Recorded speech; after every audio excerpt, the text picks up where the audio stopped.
with the tech issue. Okay, that's okay. Oh yeah, I'll put it in. All right, we'll do that. Oh, we're live. Oh my god, you're gonna blow That's out gonna my be hearing. that's gonna be a thing now. Don't worry about it. It's fine. We Well, it's may a or may good not. thing. Yeah. What? Oh, Finish your sentence. so I I had the YouTube. I have the YouTube stream open, and it just started playing, and I was so confused for a second because I thought you were talking. Anyways, I was gonna Oh. say it's a good thing. I just muted the YouTube stream, so we're good. I was gonna say it's a good thing that Rude. that this is the pre-podcast, and so that the people don't, go on their podcast app, and the first thing they hear is you screaming. No, that's exactly good. That's why we do this in the pre-show. That's just for you guys. When you come in early, that's why you come here. You get to It's hear nice. Luke scream. Well, I wouldn't necessarily say scream. Perhaps exuberantly exclaim. You We'll go with that.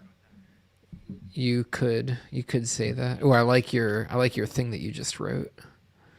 Oh yes, I like That's that one very too. I came up with it very quickly. Very good. Look at this. You ready? Someone really wants to know, when's the M1 MacBook Pro 14/16-inch rumored for release? That's the question, and the answer is, I don't know. Luke, you were very very loud Exuberant. today. Very exuberant today. That's what we're going with. Oh, looks like you've been spotted here, Mr. Noah. Yes, I did get a haircut. Good looking out.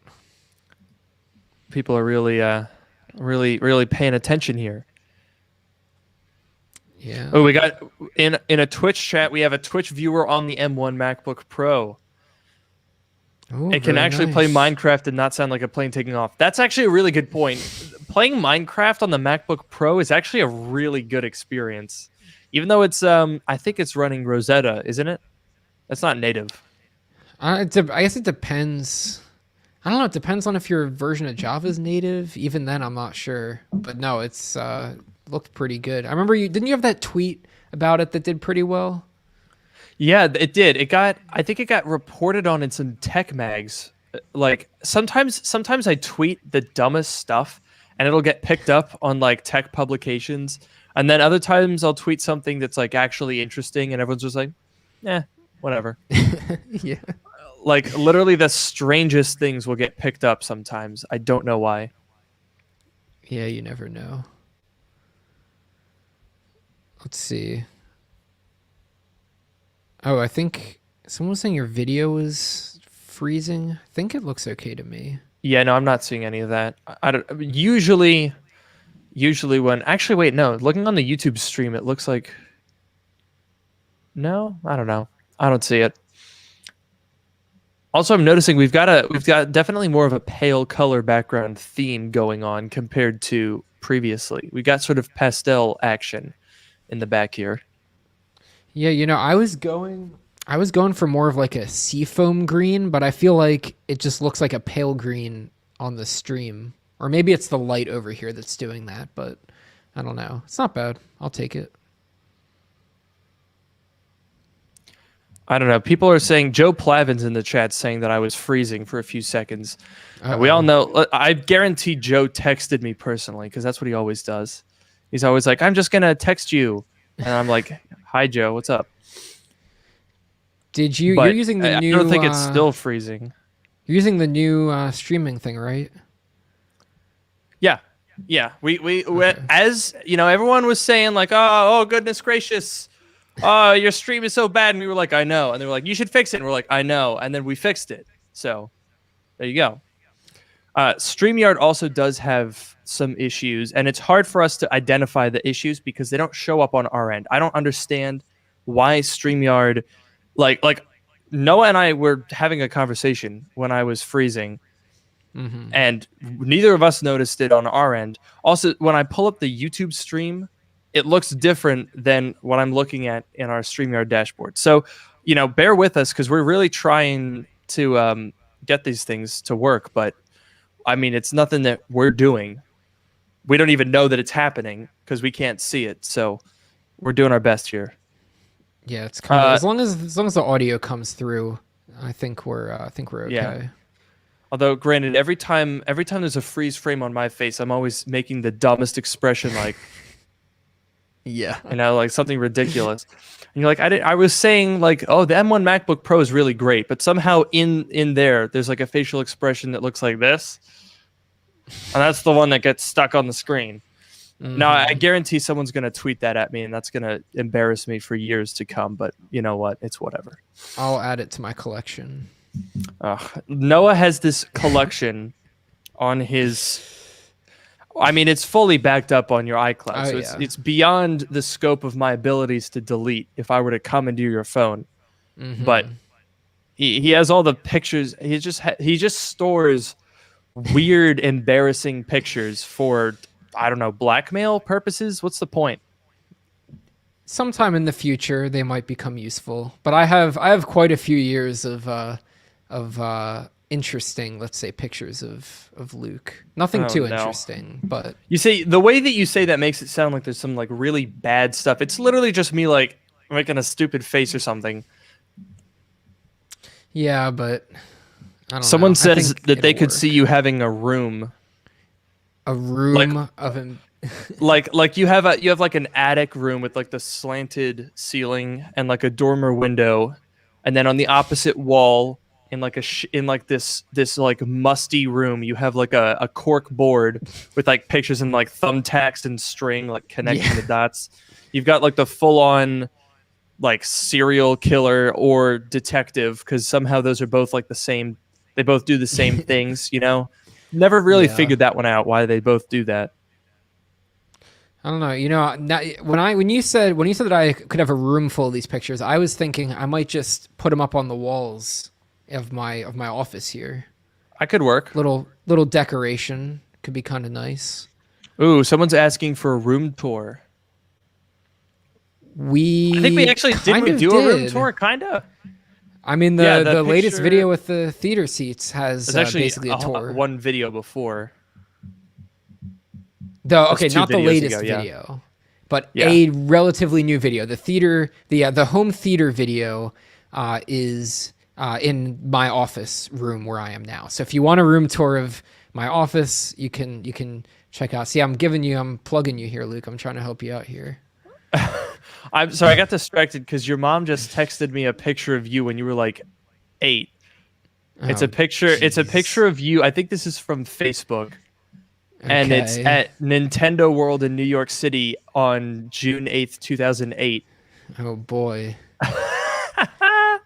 I won't embarrass you by putting this on screen, but I'm gonna save this picture. I'm very curious to see it, but Maybe I'll look at it in private. I mean, it's really not that bad. It's just you looking, I don't know, happy, I guess. Oh, and then my mom sent a picture of us from 8th grade graduation. And I think I know that picture, and it's not good. I'm rather large, let's say, and you look vaguely like a chipmunk. Oh no, I forgot about that. Oh no. Oh yeah, I do remember that. I had the weirdest chubby cheeks in that one picture only. I don't know what was up with that. Oh man. What a tragic time. Yeah. Also, 8th grade graduation, come on. Can we not just get rid of that? That doesn't count. You don't graduate anything. Well, wait, didn't they have a name? It was like promote. It wasn't promotion. Well, yeah, but I feel like it might have been commencement, but I feel like there was a name. It wasn't like promotion. Right. It was like stepping up to the next one. Like I feel like they had some other name for it. I can't remember. I got nothing. I don't know. Someone said that we're precious. So there you have it. I guess. I'll take that. Yeah, I guess there's worse things to be. I just want to can you double check your audio Luke, I think you're okay, but it sounds like a little bit loud or something. I don't know. Just make sure you're on the right one. Loud? Yeah, I'm on the MV7. How many lights do you have on your thing? Ooh, I only have. How many lights do you have on your thing? I have one that's not illuminated. Yeah, me too. I think we're All right, fine. well, I'll just turn mine down one click. Boop. Oh, I missed it. All right, There I'm you I'm down go. one click. Is that better? What do you think? I think it's a little bit better. I think that's pretty good. There we go. That's how we do it. All right. We got a few more minutes here. How's everyone doing? Uh-oh, my. You see, I made a rookie mistake here, folks. I What's looked that? over at. I have the YouTube dashboard pulled up on my Intel MacBook Pro, and I don't have it plugged in. It's at 49% battery. So throughout this podcast, we're gonna play "Is It Gonna Die" game. Oh boy. It shouldn't die. There's absolutely no reason that at 50% in the next hour, maybe hour and 10 minutes, that this thing should die. But you never know with Intel. There's no guarantees. Yeah, I don't know. Hopefully, I mean, I don't know. Streaming a video, it's a little bit much for those old guys, but hopefully it makes it. By the way, did you turn down your microphone one click? I did not. I would turn it down a little bit. I'm hearing a little static. All right, I turned it down one. It could also be the fans on my Intel MacBook Pro. Oh, you know what? Now that you mention it, I do hear that signature fan note. I think. I Oh no, can. that's tragic. Oh Yeah. no. Uh-oh. Ladies and gentlemen, this video is not sponsored by Intel because we're just dumping on them the entire time so far. Yeah, I think you're on their blacklist Oh for my god, they potential will never sponsors. ever send me anything. Never Yeah. ever ever. Yeah, probably not. But that's Someone okay. asked would we even use AirTags if they came out? Probably not. I'm not going to buy AirTags. Yeah, I don't. I mean, what do you like? I don't know. What would you? I guess the one thing, if the I don't know how the tile works. Like that's the classic one. I guess Yeah. if the because they're not like connected to GPS or anything, right? They're just like Bluetooth, I right? Or don't I don't know if that's correct. I don't want to incriminate myself with false information, but I don't know that they're GPS, but I think they like triangulate location based off of nearby Wi-Fi and Bluetooth networks. Like kind of interesting. similar to isn't that I'm pretty sure they do that on the Mac now, where it just it figures out its location based on nearby networks. Yeah, I know they did, and that was also the thing where like when the phone, I think they have like when the iPhones die, they just go into like a super low power state where they can like ping other iPhones to like Oh, report their really? location. There was like something That's with cool. that where it's like the iPhones can use other iPhones to like report their location or something. Or maybe when it's I don't know what the exact details are of that, but something with that. So I don't know. I just don't know what I would put an AirTag on. You know what I mean? Yeah. I mean, especially now, maybe if I'm, after lockdown, well, not lockdown, but like after the pandemic, when we can actually go places, it's like right now, if I lose something, there's literally two places it could be. Yeah, It's either at my house or at my office. There's literally no other place that anything could be.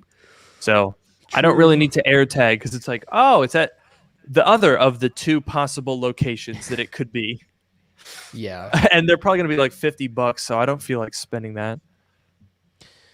Yeah, I don't know. I'm not super interested, but we'll see. We'll see what happens. I'm interested to see what they are and what they look like. Not that I'm gonna buy one, but just kind of curious. Yeah, I mean, I'm sure Apple will find a way to make them sound interesting, at least while Yeah. you're watching the keynote, and then about 10 minutes later, you'll be like, "Oh, all right." Yeah. That's pretty much how a lot of keynotes go. Let's be real. Real quick, Indeed. just before we get started here, actually, you know what? We're gonna start the podcast with this question. I'll put it back up on the screen in a second. Okay. Okay, why don't we go ahead and get started here, folks? Welcome to Drk Mode, the podcast that brings you sage advice from two technology experts. And that's not just what we call ourselves, it's what our moms tell people when the smart home is dumb. I'm your host, Luke Miani. And I'm your host, Noah Rubin. On this show, we take questions from listeners, attempt to answer them to varying degrees of success, and maybe even have a laugh or two along the way. Our first topic today comes from Nick, who is watching along with us on the live stream, and asked what our first Apple products were. And I'm guessing that we're gonna say first like personal Apple products. I guess we could say what our like first like family Apple products were as well. But personally, my first Apple product was the fourth generation iPod Touch with the Retina display, the cameras, the A4 chip. That thing was awesome. That's definitely a good one. My first Apple product, I believe, was a 1 gigabyte. I think it was a second gen iPod Nano. It was silver.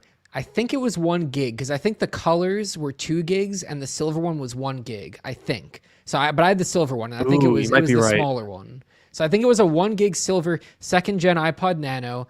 It had the Brick Breaker game. It had Solitaire, I believe. It had my music on it. No videos or anything like that, but it had my music on it. That was a classic. That one got me through some summers at overnight camp. I remember that. So that was a good one. That was a good one. I was definitely jealous of people like you then, because before I had the iPod Touch, because that was 2010, like later in 2010 that I got that, and in the years preceding that, I was so jealous of the iPod Nanos with the screens, the ones with the first it was the ones that had like the horizontal screen and then the vertical screen ones. What I don't remember, I'm not super well versed on iPods. Did the vertical screens come out in 2007, 8? Oh, I honestly don't remember.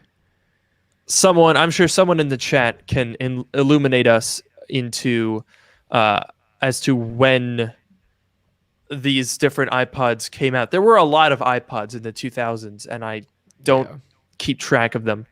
But I remember the vertical screen because people could watch like a movie on that little 1-inch screen. Yeah. Ooh, I was jealous. I was so jealous because I had like one of those very budget like MP3 players that just played whatever files were on an SD card. It was very basic. And I guess it did the trick realistically, but it wasn't an iPod. You know, you got to have the iPod. iPod's definitely good. Click wheel. I remember my sister had.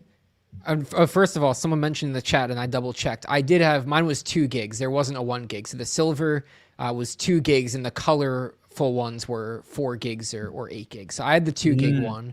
Plenty of you got to start small. You got to start somewhere. But then. My sister had a later gen Nano, and that was one of the tall screen ones. Yeah, that you could watch movies. And you remember those? They used to have those like games. They had like 30 games or something. They were like $5 each that you could put on there. And I remember that. Those. They were never any good, obviously. But yeah. What was your first like family Apple product? Not one that you used exclusively, but the first Apple product in your family. I don't know, because my parents had like Windows computers and stuff, because I used like a hand-me-down Dell computer that had like Windows XP, and I installed a bunch of junkware on it something on it to make it look like Mac OS, and it was like this terrible hybrid of Windows XP and Leopard or something like that. But it's funny, I did that too in like 2009 or something. I had this old Core Duo laptop that had been recycled from my dad's work, and I put this like skin to make it look like Windows 7 on Windows Oh, XP. oh, nice. There was like all sorts of that stuff, and I'm sure it installed like 17 viruses and like all those like toolbars that it would add to Chrome, and there were like 4 different layers on there. It was so bad. But Oh yeah. my family's first like actual Apple product was the PowerPC original Mac Mini in 2005. And we had it with one of those, the classic 4x3, 1024 by 768 Dell monitors. And I had everyone had the shoebox with CD games. And I would play like the CD games on that thing. That was a classic. Actually, I think I still have that somewhere. And it still has like Webkins on it. Oh, nice. That's a classic. Yeah, that's pretty good. Also, another topic. First of all, someone asked, "Do I still have the tag on my jacket?" Oh, did you finally Yes. take it? Oh, you still have it? Oh my goodness. I feel like I can't take it off at this point because now it's kind of a meme. I So feel yes, like the people on the tag. audio podcast are starting to notice this. It's really impacting the quality of the podcast, you having tag on the jacket. Yeah, I mean, if I move my arm the wrong way and it rubs on the desk, maybe you can hear it. But Ooh, true. the other topic that I feel like this wasn't in our schedule, but I feel like last week we talked about the Mac Pro being discontinued. Maybe we could mention the HomePod for a minute. Yeah. You mean the iMac Pro, right? Yes, the iMac. Yes, the Yeah. iMac Pro from last week, and then this week is the HomePod, and then what's going to be next week, we'll have to see. Yes, that's definitely a good point. I thought it was weird. I was confused. I think there's something that's weird about there being a HomePod Mini, but no HomePod. Like the mini version of a thing that doesn't exist anymore seems Yeah, weird to me. yeah. I'm kind of surprised, and it's the same thing. Like when the iMac Pro is discontinued, I was kind of surprised because I thought they were going to put a new version. I know we had the discussion that maybe you don't need an iMac Pro anymore at this point, but then like the HomePod, if they're discontinuing the HomePod, I guess that means that they don't have another one in the works right now because it seems kind of weird to like discontinue it and then a couple months later be like, oh, we're bringing it back with a new one. I feel like they would just let this one, even if they let it sell out, and then it's done. Yeah. I don't know how formal the discontinuation was, but I don't know. I was kind of surprised by it, to be honest. Yeah, if I had to guess, I think Apple is it seems like they're sort of trimming down some of their inventory and the stuff that they have manufacturing, like that's going through factories. And they probably thought, okay, iMac Pro realistically doesn't have a future. And that Right. I think makes sense. HomePod is a little bit more weird. I mean, I get that it probably wasn't selling very well, Right. but and I also heard an interesting, like a little whisper in my ear from a person who's more informed on internal Apple things than I am, that was suggesting that HomePod Max would be a product that could exist as soon as the March event, potentially. Really? Yeah. I'm skeptical about it in March. I think it would be weird to have HomePod Max and HomePod Mini with no HomePod like normal. But then again, as people pointed out when I tweeted about this, people said, well, there's a MacBook Pro and a MacBook Air, but no MacBook. True. So I guess that's fair. I feel like that's a little different, though. Yeah, I don't know. I was surprised by it. I know that they weren't selling well. I remember Apple they ended up cutting the price at some point to try and get them to sell a bit better. I don't know. I kind of thought. I mean, the HomePod Mini is fairly new, so they're investing in that space. Yeah. It's not like they're trying to leave like the smart speaker space, as far as I can tell. So it's a little bit unexpected. But Yeah. but yeah, go ahead. Especially since the studio, or not studio, stereo pairing, like you can pair the HomePods, but it doesn't work on the HomePod Minis. For like Really? I think it's like, I can't remember exactly what it was. I think it's like you could pair HomePods with like a TV and have it as like a surround stereo setup, but you Yeah. can't do that with the Minis. So it's weird to subtract a feature like that. Yeah, that is kind of Weird. I guess, yeah, if you only had one HomePod and then you decide later you want to get another one, maybe you're going to have some trouble with that now. Ooh, here's an interesting one. Someone said that they want a HomePod they can take with them, a home podometer, a home podometer. Yeah, yeah. That would be. I feel like, what if they did like exactly the same design, but just made it have a battery inside? So it's that like shape and bulk, but you're supposed to bring it around, and it does step tracking as well. That would be And funny. You're talking about the regular HomePod, not the mini. Yeah, correct. So the full size, you're just like lugging around a watermelon. Yeah, but well, it's more like a cantaloupe, I would say. I think they're not quite watermelon sized.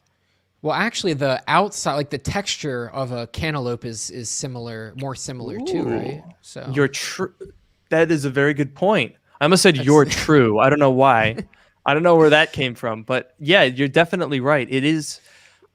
Maybe they were secretly inspired by a cantaloupe when they were designing the HomePod. I wouldn't be surprised. That sounds very Johnny Ive. Was he there when they did the HomePod? Oh yeah, that was like 2017, wasn't it? The HomePod. He was definitely there. Okay, yeah. I mean, it has definitely been a couple years for the HomePod. I just imagine Johnny Ive waking up in his bed, which of course is a perfectly square mattress with no like covers or pillows. He just sleeps perfectly centered in it. And I bet you the edges of Johnny Ive's mattress are chamfered.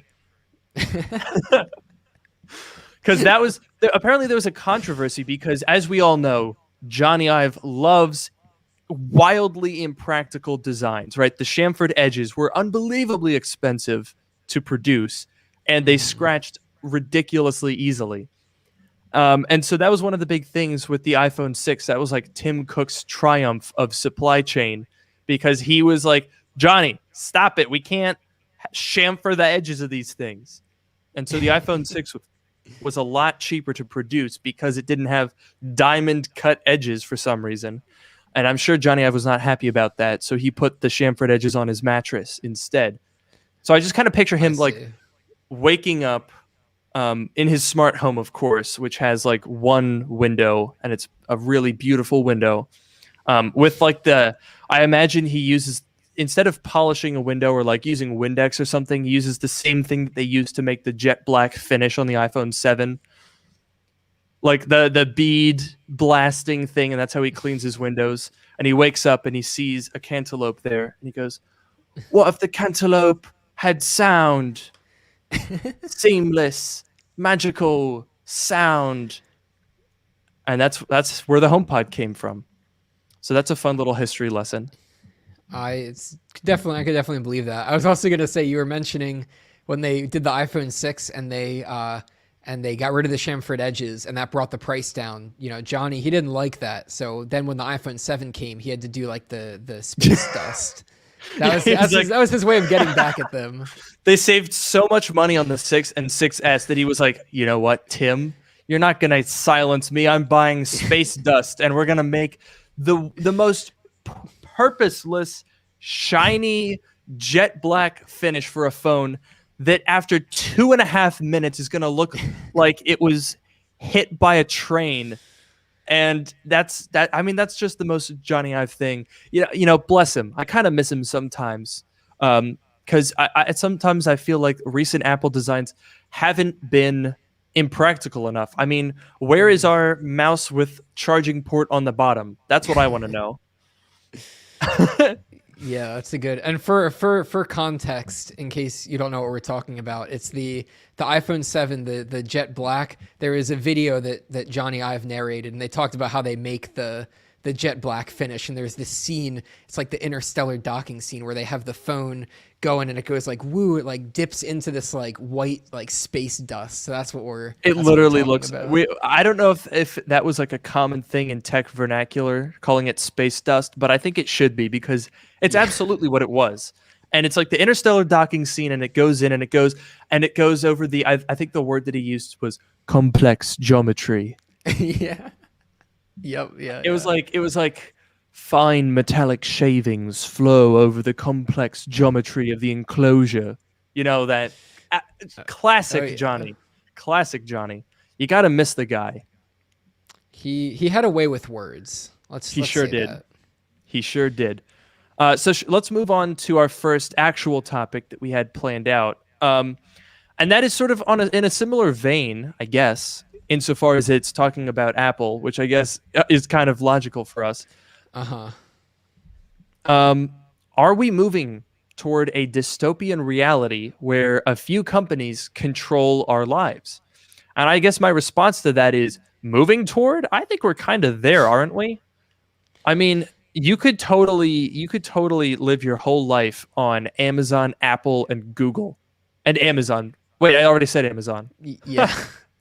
Yeah, Amazon, Apple, and Google could kind of just do everything. Okay, maybe. Well, no, yeah, YouTube's part of Google, so yeah, that checks out. Yeah, it's an interesting question because obviously we are kind of there. You know, you got Apple, you got Google, you know, love them. You got Amazon, you got a lot of these big companies that control a lot. And even the other I don't, and then Facebook, I feel like you got to mention, not that we care as much, but you know they control Yeah, Instagram. You know, they control WhatsApp. WhatsApp's that's pretty true. big. That's true. You know, international. But you look at these, and then even some like Snapchat's kind of its own thing, but it's still one of those big. Yeah. So there you go. And you know, like Snapchat, it's its own company, but it's one of those big companies as well. We are in a landscape where there are relatively few companies that dominate their marketplaces. Absolutely. In fact, I was thinking about this. Whoever asked this question must have been reading my mind because I was thinking about this when I was hearing. It was like this past week. There were some more rumors about the Apple Car and whatnot. Mm. Um, and oh, there was another one. It was like Apple moving into like more smart home stuff or something like that. And it does kind of make you think, like, how far away are we from the time where, like, picture a morning routine, right? You're asleep, dreaming about space dust flowing over the complex geometries, and you wake up to your HomePod waking you up.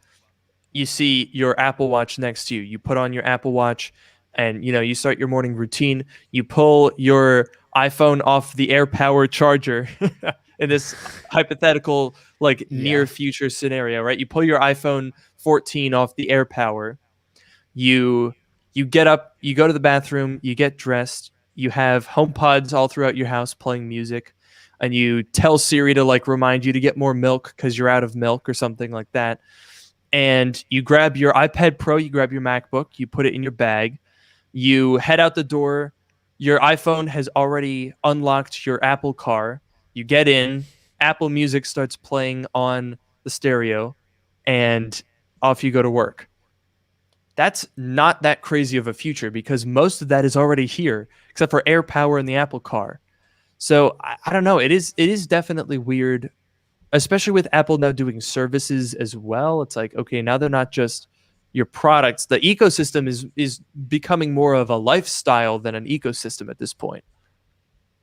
Yeah, definitely. What I find interesting about this topic is so you can talk about companies, you can talk about how all these big companies dominate you know, they dominate their sectors.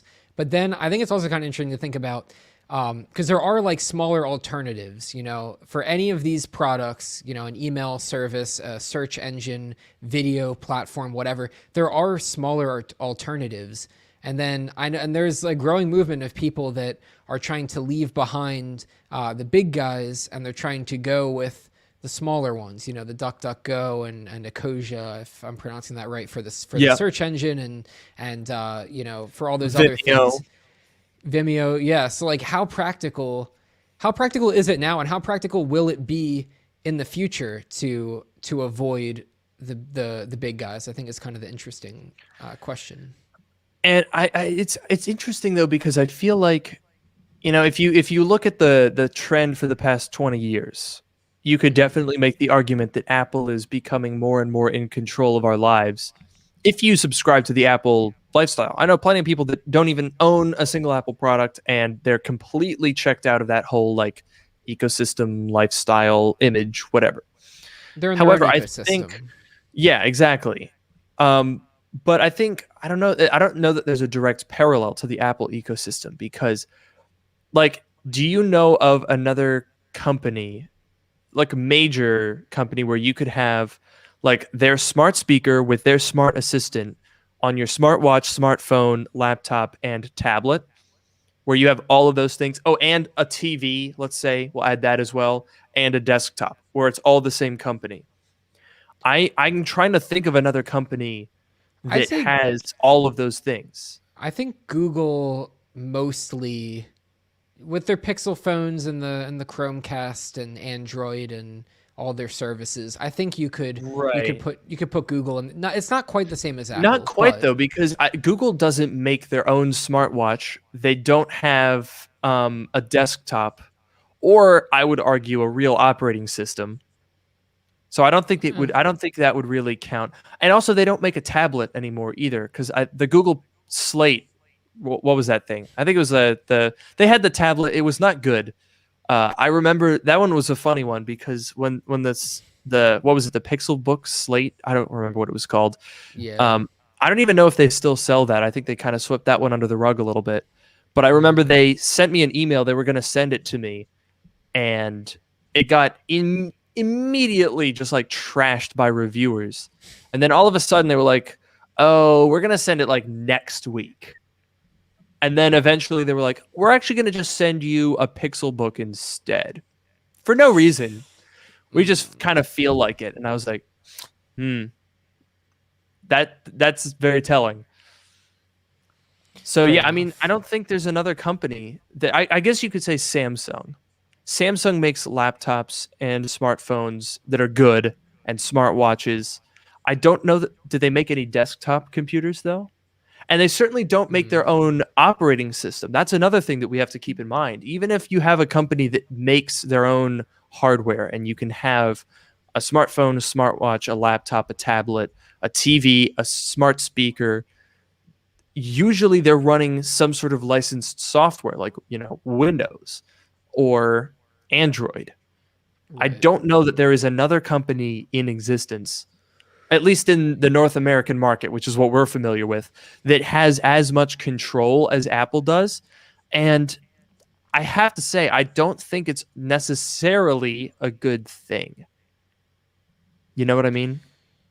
Yeah, it's kind of, but then I mean, it's kind of the thing about these big companies. Like you can say, you know, how much of how bad it is that there are so few companies that control everything.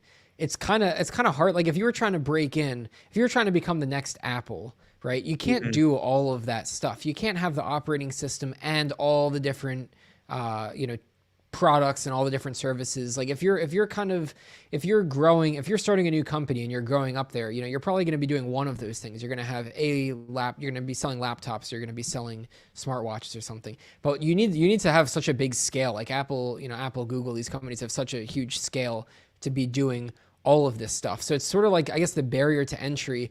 I guess like these companies, you know, they've been around for a long time. They were sort of there, you know, at the beginning, especially, you know, Apple has been around for a very long time. Google was around, you know, at the beginning of the internet, the early days of the internet, and they've sort of, you know, they've you know, been in this wave of technology going up, but now they're kind of at the top, and they've sort of built a wall behind them that is very Yeah, hard to exactly. scale. It is a walled castle, or a wait. What's the term? It's like a walled Wall paradise. Walled garden, I think you're Yeah, that's the thinking one. of. Yeah. Someone actually pointed out that Microsoft used to do like the Windows Phone, their wearables, but again, they kind of sucked. No one has a Windows Phone now. Of course, now that I say that, there's going to be like an army of Windows Phone people that are like, "Oh, we actually love our Windows Phone," but like, I'm sorry, but you're not representative of the general public. I don't know anyone who has a Windows Phone after like 2015. I had a friend in 2015, 16 who had a Windows Phone, but it was short lived. Mm. No one has them anymore. Zune, someone pointed out.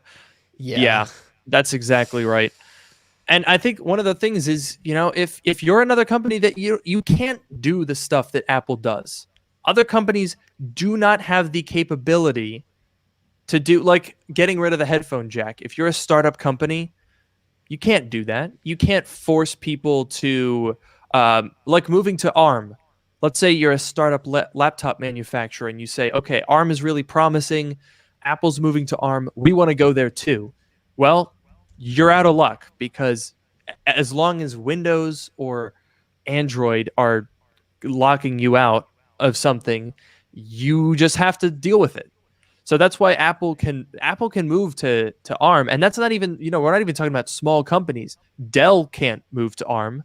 HP, Lenovo, they're stuck with Intel too, because they're hamstrung by Microsoft. Microsoft is then hamstrung by Intel and AMD and x86 manufacturers, where they would be developing for something that doesn't exist. All of those things kind of slow it down, and that's why Apple is so hard to compete with, because they just have top to bottom control of everything, and they're already in the position where they're big enough to flex that power as much as they want.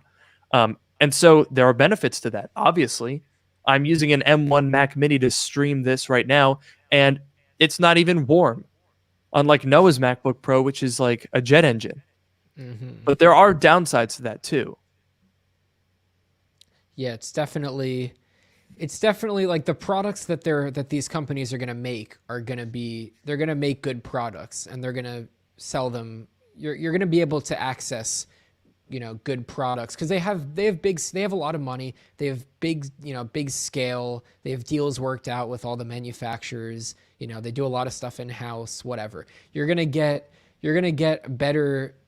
I want to say, I don't know if this is quite right. I'm going to say you're going to get a better deal overall with, if you go with Apple. They have all these. If you're, trying to build you're a smaller company and you're trying to build a product. If you don't have Apple's scale and Apple's negotiating power, you're not going to be able to do it at the same scale and the same price range as Apple. But then on the other hand, these few companies that make these great products, well, it gets hard to compete with them, and then you get into these like the antitrust stuff that's going on, That's and a all mess. of that.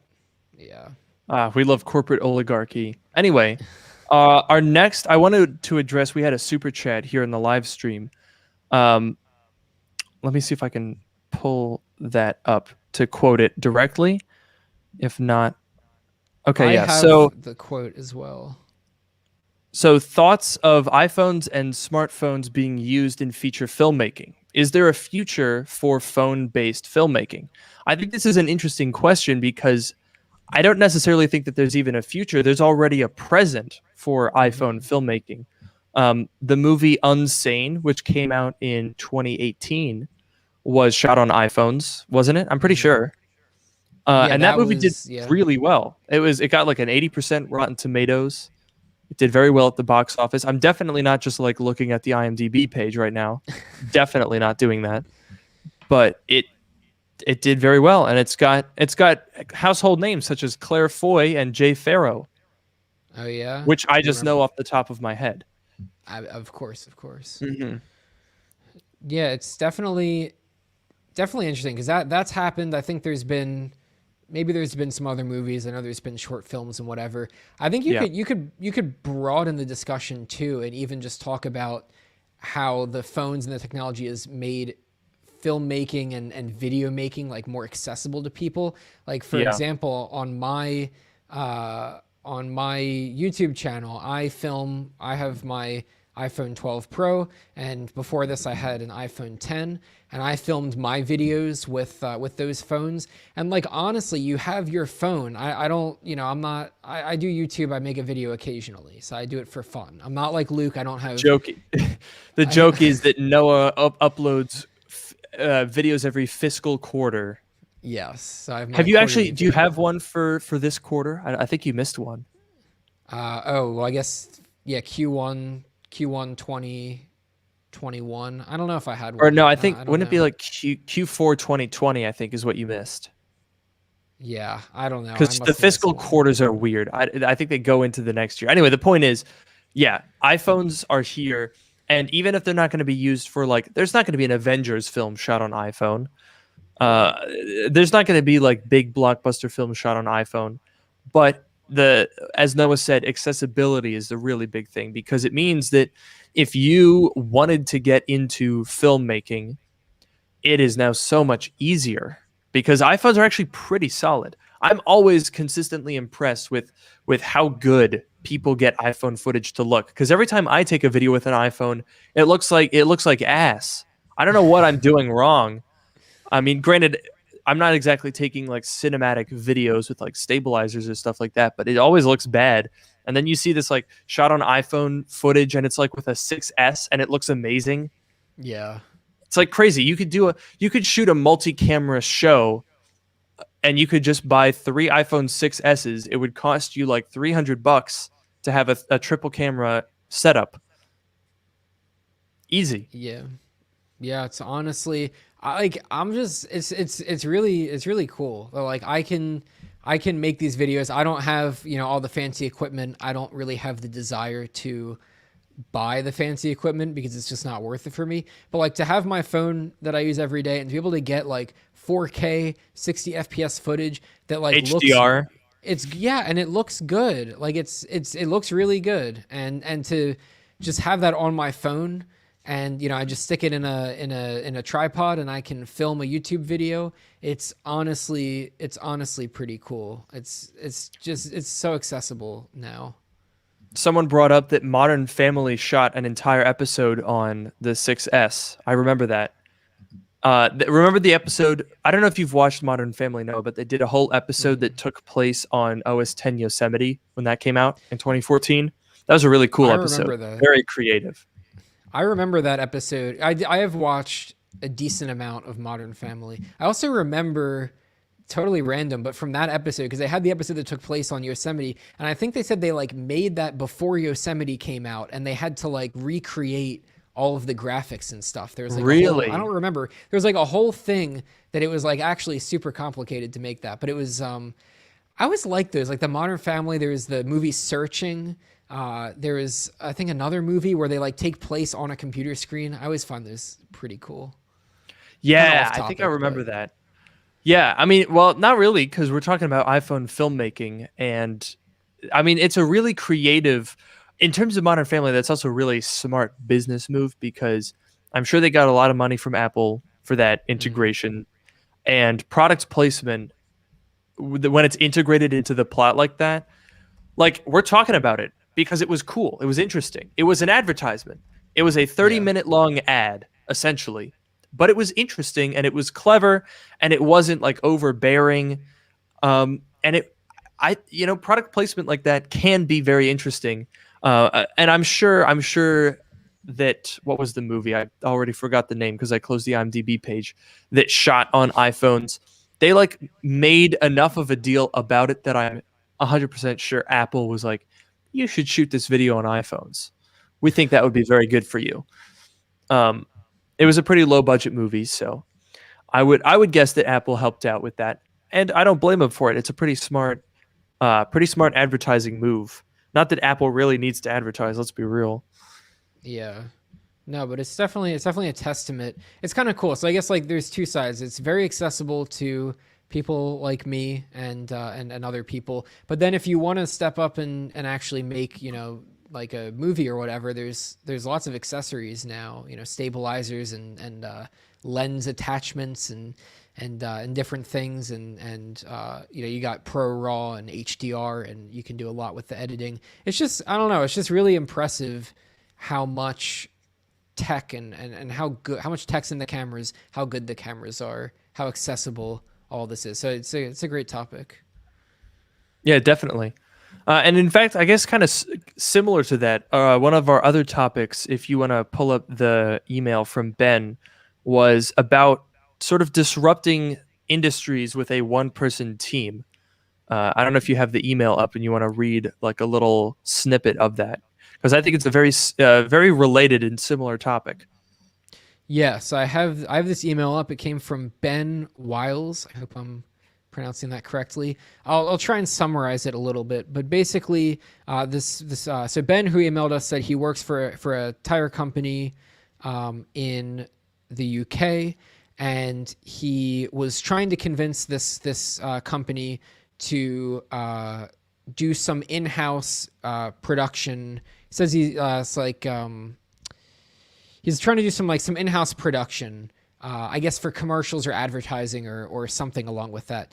And it seemed like the management was always saying no because, quote, that wasn't how it's done, and they didn't do Max. They have their sort of, I guess, you hire a studio and they, use all their fancy equipment and all their fancy editing and all that stuff. So anyways, it sounds like Ben sort of went out on his own. He got an M1 MacBook Air, a Nikon D5500, Final Cut, and a few accessories. He said he spent about 2,000 euro. And then he, I guess, sort of went out on his own to do this video production as a one-man team with this sort of, accessible to consumers hardware versus the traditional sort of, I guess, hire an external, studio with a bunch of people and a bunch of fancy stuff. And I guess he's doing pretty well for himself. So it's just kind of interesting. Another one of those, disrupting the industry kind of stories. Yeah, and I think it's a really absolutely valid point. Because we're at a point now with technology that you can do absolutely incredible stuff on your own. I mean, look at the amount of incredibly talented YouTubers out there that have insane production quality with small teams. I mean, if you look at MKBHD, he's like, the sort of the halo of tech YouTube. And realistically, I don't know exactly how many people work there, but I'm fairly certain it's less than 20. It's a very small business by traditional reference, but you can be very, very successful without having huge people and like departments and like the whole sort of bureaucratic institution of a company. And it's a very interesting question because it kind of makes you wonder why this company was so opposed to doing that.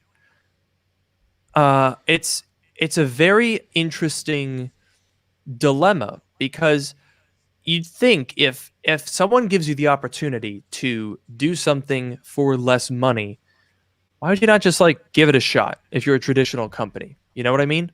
What's the harm in trying? Yeah, I guess there's kind of, maybe there's the thought of like, how good could, one person do, just with their own, you got your laptop and your Final Cut. How much can one person really do? I don't know. Obviously, this is speculation, as far as the reasoning for this management to not go with it. But it's definitely come a long way in terms of what people are able to do. And honestly, even like your videos, Luke, like it's just you, and I help out sometimes. But like, I'm not trying to give you too much. I'm not trying to give you any more credit than you deserve. But honestly though, like, you got a couple cameras, you got some microphones, you have a nice setup, you got Final Cut, you got your iMac, and it's just you. And like, I don't know, like the videos look very good. They look very professional. Like, and it's one person. So like, I'm just saying, like that's bottom tier right there. Luke Miani, bottom tier right there. But yeah, still, absolute bottom of the barrel. Even there, bottom tier right there, and still very. I'm kidding, but still very impressive. So it just goes to it just speaks to that, I think. Yeah, no, absolutely. Also, we gotta acknowledge here, Cole Weathers. Thank you so much for the super chat. Absolutely unbelievable. Yeah. I'm glad that you found us entertaining enough to be deserving of such generosity. So just wanted to give a shout out to Cole for that. Thank you. Yeah, with that, we could buy a 6S and film our own movie. Yeah. So there you go. We're well on our way to our own short film. Yeah, not too bad. All right. Yeah, so our next topic that we have lined up for today. Actually, wait, before we get to that, I did want to address a question that I thought was really, really interesting. Let me see if I can find this up here. Okay. Oh, yeah, here it is. Okay. What is our opinion on the strict advertising rules for online personalities such as ourselves versus TV personalities that don't need to disclose most of the stuff that they would have for advertising. And I think that's an interesting topic. Now, if you guys don't know, YouTubers have pretty strict FCC guidelines for disclosing sponsored posts. And they're actually pretty recent. They only came about around 2015, 2016. And I think one of the big sort of catalysts of that was this scandal that Lord and Taylor got into. I think it was Lord and Taylor, which is kind of ironic because now they're out of business. So I guess it didn't really work too well for them. But they had this campaign. There was this new line of dresses for the spring, and they paid a whole bunch of influencers in this coordinated campaign on Instagram to post about this dress. And it was an absolutely smashing success. A ton of people bought it, but they got into trouble because they didn't tell anyone to disclose it. Now, the unfortunate side of this is I think there were influencers that got in trouble, got a lot of hate from the audience, which, in my opinion, I don't think is fair because there weren't any rules saying that they didn't have to do that. And when a big company, like if you have 400,000 Instagram followers and a big company like Lord and Taylor says, take a bunch of money to put this dress on, you're not going to question it too much. And quite frankly, the onus of responsibility is on the big corporation. So needless to say, they got into a little bit of trouble. And that was one of the reasons why a lot of these guidelines came to be. So essentially, I mean, you guys know the drill. You've seen a YouTube video. This video is sponsored by blah, blah, blah, blah, blah. That is legal. You have to say that. You have to disclose it in the description. And personally, I'm all for it. I'm in favor of creators monetizing their videos. I'm in favor of disclosing advertisements. So I don't have any like negative feelings towards the way that YouTubers have to conduct advertisements. I do think actually that I guess by extension TV and movies should have a little bit more transparency.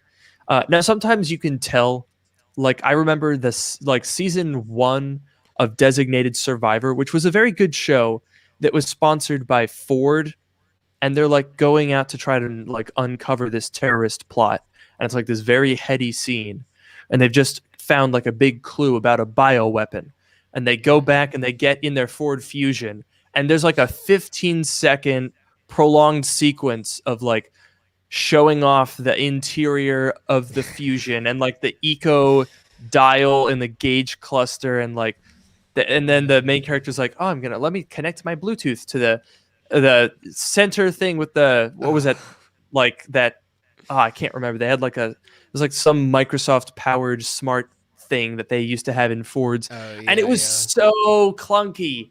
It just completely pulls you out of it. And because they don't have to disclose until the credits, it seems a little weird to me. You know what I mean? Yeah, I think it's kind of funny because, like, obviously, you know, Ford Sync, that's what it was. Yeah, It was powered by Microsoft. I remember that.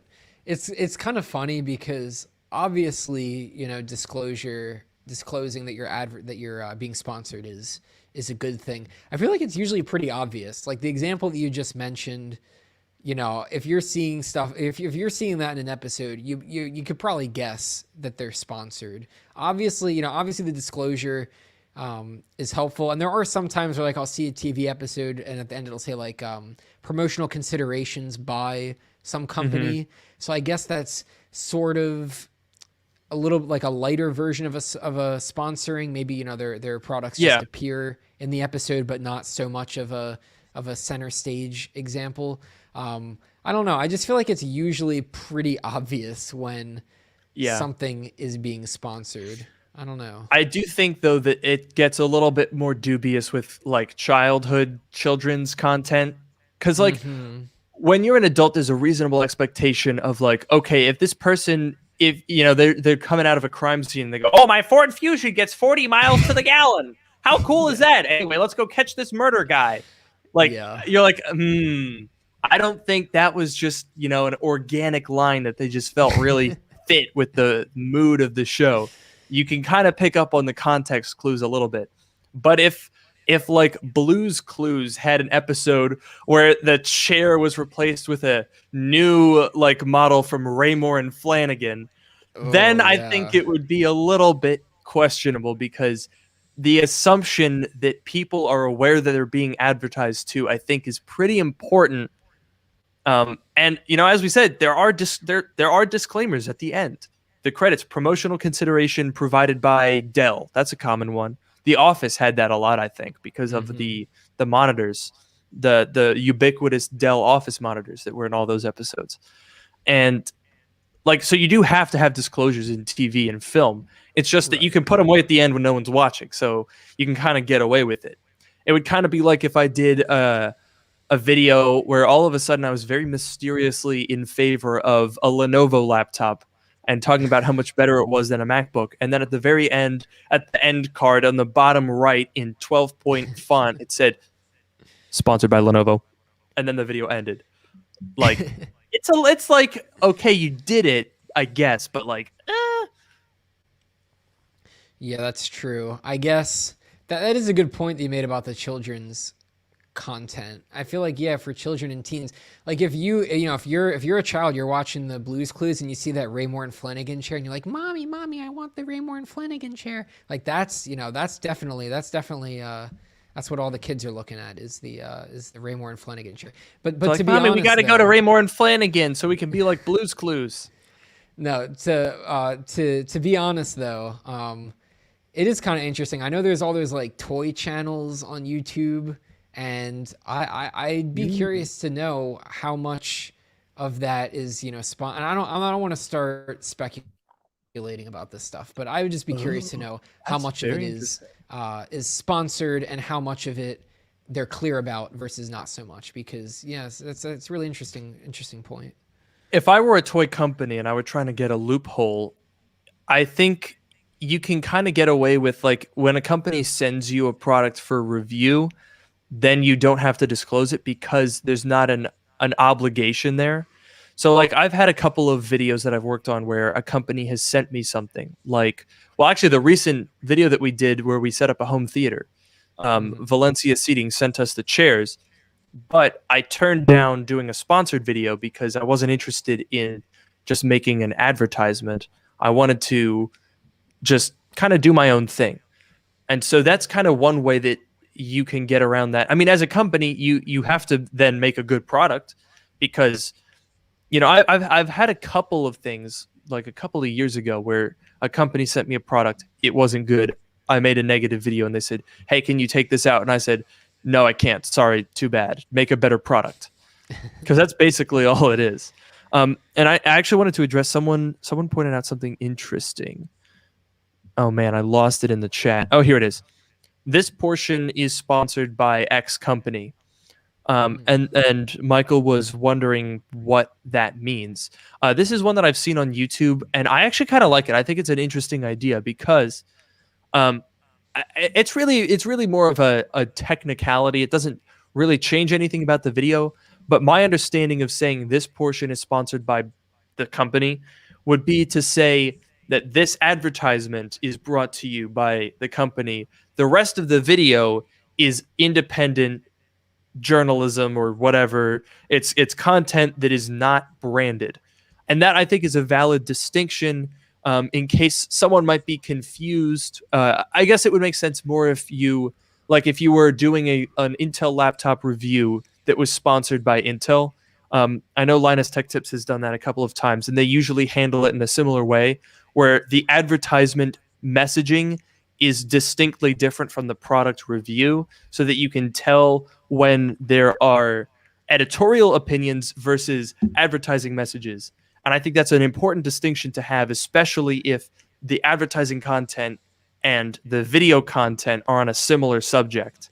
Hmm. So I think that's my understanding of those distinctions.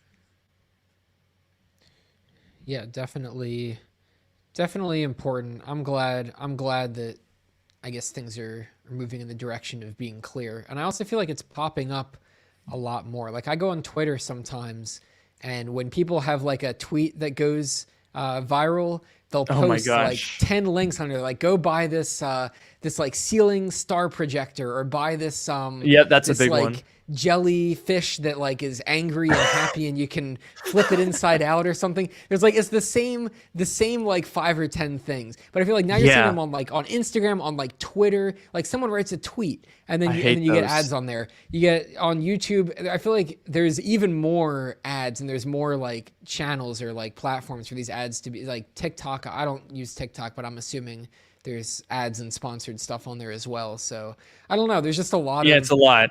a lot of stuff. So I guess it's good that that these guidelines exist now, because there's, you know, more stuff going on. The lines are getting blurred more between ads and not ads, and so guidelines like these are good to have. Yeah, that's funny that you bring up the Twitter ads, because I always roll my eyes at those. They're not like they're not good.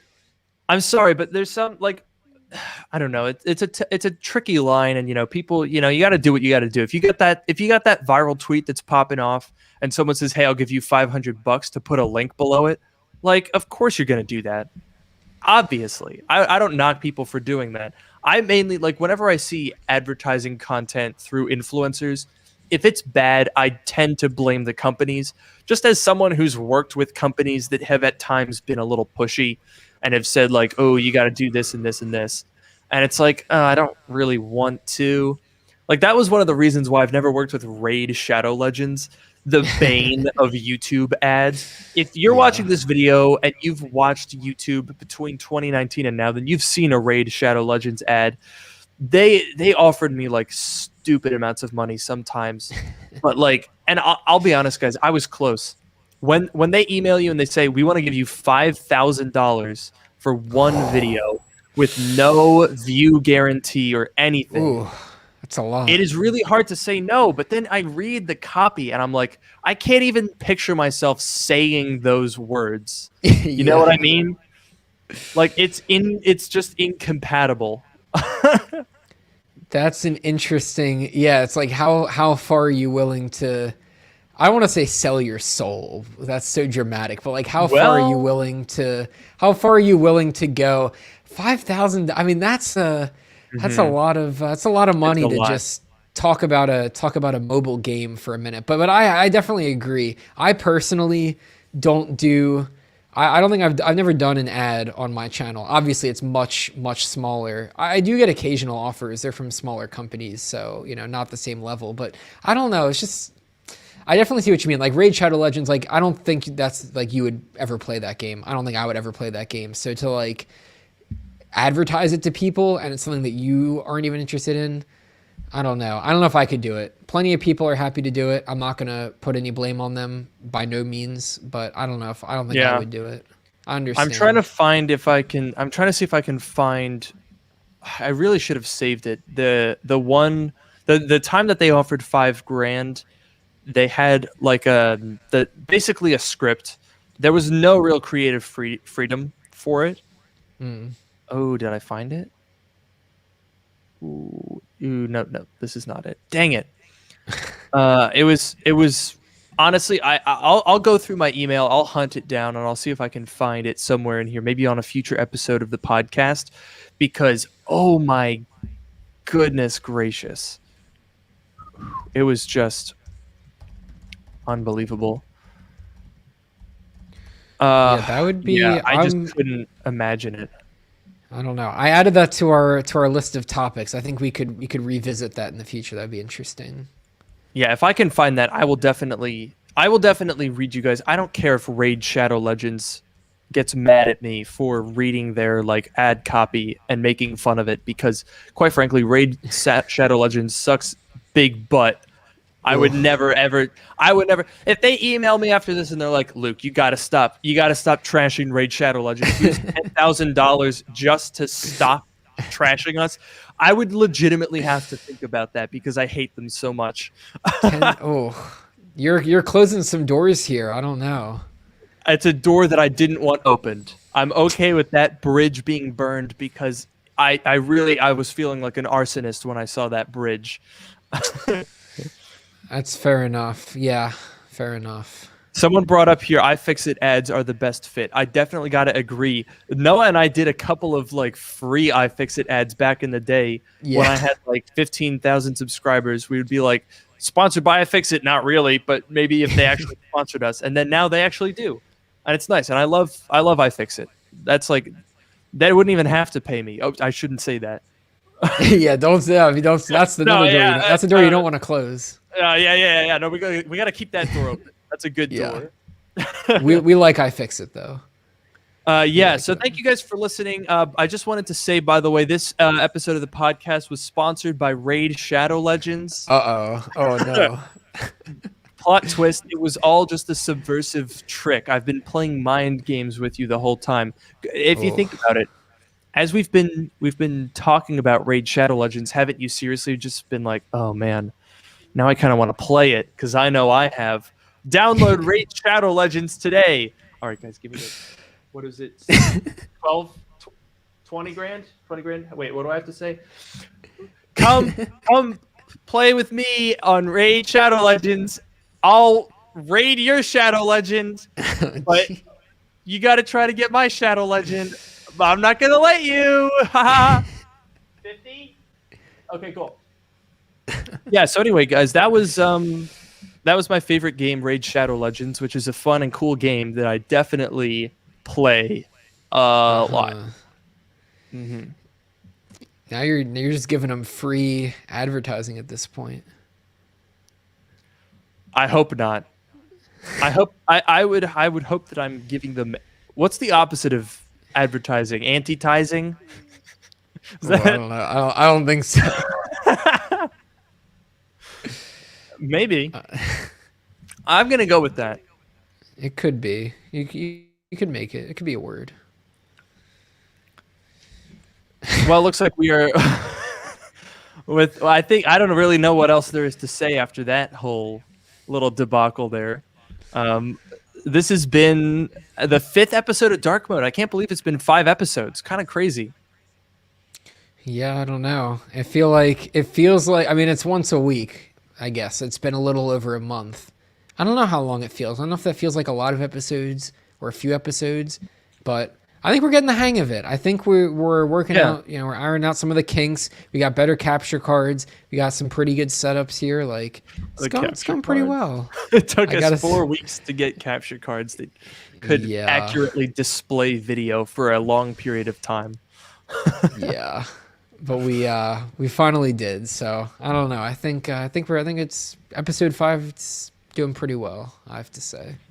Yeah, it's good. I'm glad we've gotten a lot of feedback. We've gotten a lot of emails. By the way, if you're listening to this and you have any suggestions for things that we should talk about, questions you would like advice on, please hit us up over at submissions@darkmodepodcast.com. You can also go to darkmodepodcast.com and you can find all the information, like where to email us, where to listen to the podcast if you don't want to tune in for the live streams. If you have like this weird aversion to live content, I don't know.